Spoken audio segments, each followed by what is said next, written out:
124 करोड़ रुपए जो हैं वो खर्च किए गए सिर्फ जो है कार्यक्रमों पर, क्या कहेंगे आप?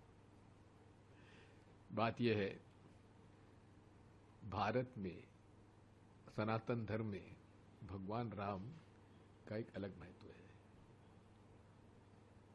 और एक वे आदर्श हैं हमारे। इसलिए भगवान राम के प्रति आस्था हमारे लिए एक जीवन का एक लक्ष्य है कि हम भगवान राम के भक्त हैं। और विशेषकर मेरा परिवार राघवगढ़, राघव जी का मंदिर है, बहुत पुराने समय से वहां हमारे जोत जल रही है।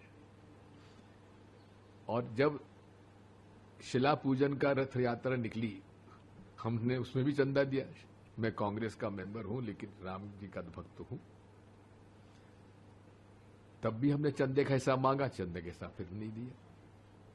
बाबरी मस्जिद गिर गई, उसके बाद भी इन्होंने चंदे का हिसाब नहीं दिया।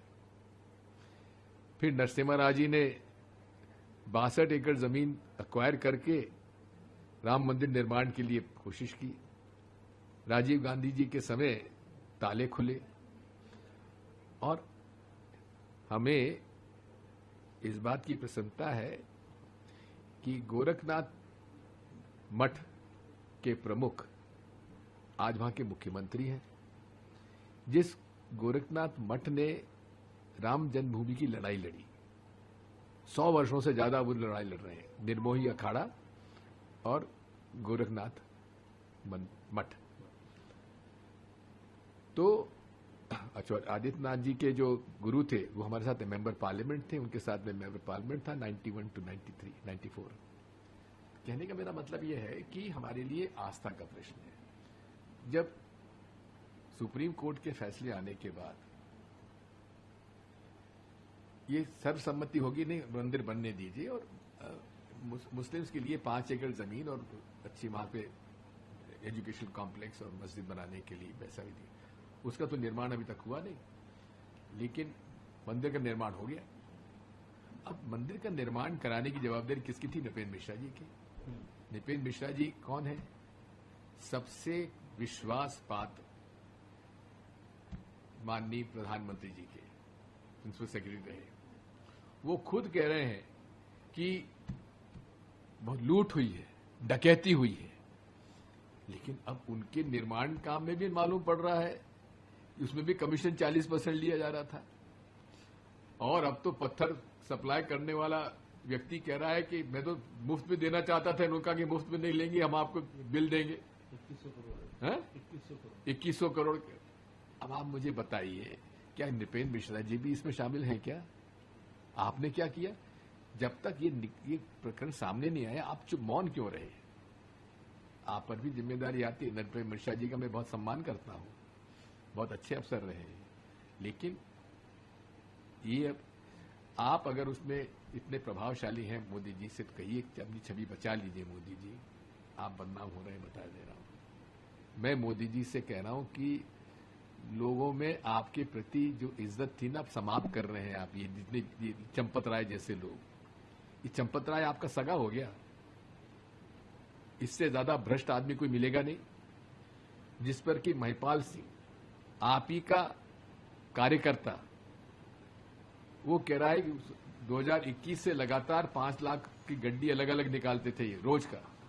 अब आप समझ लीजिए, अरे 40 दिन में 71 बार इन्होंने उसमें पैसा निकाला है और उसके सीसीटीवी कैमरे के डिलीट किए। वो तो आजकल तो सब रिकवर हो जाता है, तो एसआईटी रिकवर क्यों नहीं कर रही है? दूसरी बात यह है कि नेशनल हेराल्ड पे तो इन्होंने कहीं मतलब कोई कैश का ट्रांजैक्शन ही नहीं है, उस पर आपने ईडी लगा दी।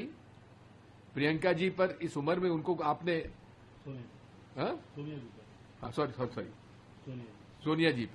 सोनिया जी पर आपने केस लगा दिया, उनकी आपने पेशी कराई। राहुल जी को घंटों आपने 2-2, 3-3 दिन तक उनके आपने बयान लिए, लेकिन यहां खुलेआम जब पैसा लिया जा रहा है, चोरी की जा रही है, आज तक ईडी कहाँ है?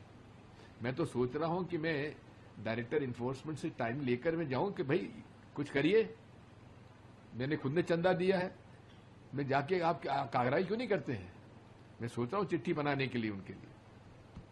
दूसरी बात यह है कि कल जो होना था हमें तो पहले से मालूम था, ये होगा कि इस्तीफा मंजूर किया जाएगा, फिर उनके लिए 2-3 बातें कही जाएंगी, बहुत ईमानदार है, बहुत सरल व्यक्ति है और ऐसा है और बड़े सेवा करता है और बड़ा धार्मिक है, वही कहा, लेकिन जवाबदारी तय नहीं करी, इस्तीफा मंजूर कर लिया।